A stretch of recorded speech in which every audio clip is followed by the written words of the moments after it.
பிரபாஸ் கதவம் சேனலை சப்ஸ்கிரைப் பண்ணி bell ஐகானையும் click பண்ணிக்கோங்க. கோடை விடுமுறை முடிந்து தமிழ்நாட்டில் இன்று முதல் பள்ளிகள் திறக்கப்பட்டன. முதல் நாளே பாடப்புத்தகங்கள் வழங்க பள்ளி கல்வித்துறை ஏற்பாடு செய்துள்ளது. அரசு கலை அறிவியல் கல்லூரி மாணவர் சேர்க்கை பொதுப்பிரிவு கலந்தாய்வு இன்று தொடங்க உள்ளது. TNPSC குரூப் 4 தேர்வுகள் எழுத தமிழ்நாட்டில் 15,88,000 பேர் வரை தேர்வில் பங்கேற்றனர். மத்திய அமைச்சர்கள் பதவியேற்ற நிலையில் புதிய அமைச்சரவையில் முந்தைய அமைச்சர்கள் 37 பேருக்கு மீண்டும் வாய்ப்பு அளிக்கப்படவில்லை.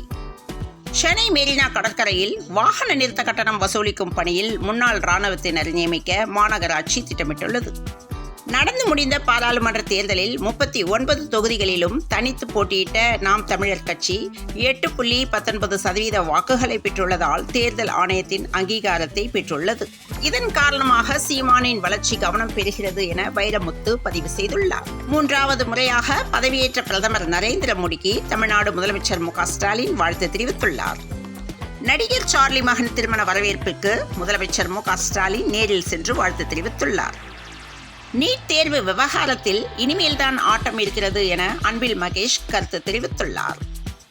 சீர்காழியில் சொகுசு காரில் புகுந்த நாகப்பாம்பினை பிடிக்க காரின் பல பாகங்களை அகற்றி சுமார் 4 மணி நேரம் போராடியும் பாம்பை பிடிக்க முடியாமல் போனதால் காரின் உரிமையாளர் கவலையடைந்துள்ளார்.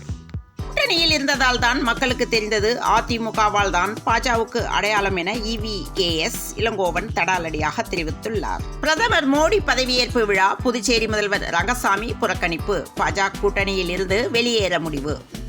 கலைஞரின் கனவு இல்லம் திட்டத்தில் 1,00,000 பயனாளிகளுக்கு வீடு மாவட்ட வாரியாக ஒதுக்கீடு. விரைவில் கட்டுமானத்துக்கு உத்தரவு வெளியீடு. ஒன்றிய அமைச்சர் பதவிக்காக டெல்லியில் தவம் கடந்த அண்ணாமலைக்கு பெரும் ஏமாற்றம். மாநில தலைவராக நீடிக்கவே விரும்புவதாக அந்தர்பல்டி. 3வது முறையாக பிரதமர் பதவியேற்ற மோடிக்கு கவர்னர் RN ரவி வாழ்த்து தெரிவித்துள்ளார். நீட் தேர்வை முதலில் எதிர்த்தது திமுக தான். AK ராஜன் அறிக்கையை 9 மொழிகளில் முதல்வர் வெளியிட்டுள்ளார். நீட் தேர்வை ரத்து செய்ய சட்ட போராட்டம் தொடரும் என அமைச்சர் மா சுப்பிரமணியன் தெரிவித்துள்ளார். மீன்பிடி தடைக்காலம் 6 நாட்களில் முடிவடைகின்ற நிலையில் கடலுக்கு செல்ல மீனவர்கள் ஆயத்தமாகின்றனர். விஜய் என்ற பெயர் கொண்ட நிர்வாகிகளை தளபதி பெயர் உடையவர்களே என புசி ஆனந்த் கூறியுள்ளார். தாவேகாவிற்கு 2024 தான் இலக்கு எனவும் ஜூன் 18ஆம் தேதி சென்னையில் தாவேகாவின் நிர்வாகிகள் கூட்டம் நடைபெறுவதாக வெளியான செய்தி உண்மையல்ல எனவும் அக்கட்சியின் பொதுச் செயலாளர் புசி ஆனந்த் தெரிவித்துள்ளார்.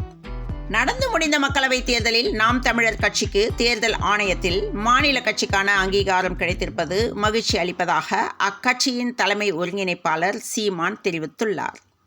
கடந்த ஏப்ரல் 19ஆம் தேதியிலிருந்து ஜூன் 1ஆம் தேதி வரை 7 கட்டங்களாக மக்களவைத் தேர்தல் நடந்து முடிந்த நிலையில் திருப்பூர் திரும்பும் வடமாநில தொழிலாளர்கள்.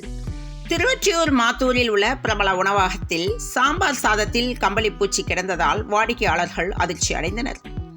கடையம் அருகே குடியிருப்புக்குள் புகுந்த கரடி வனத்துறையினர் வைத்திருந்த கூண்டில் சிக்கியது.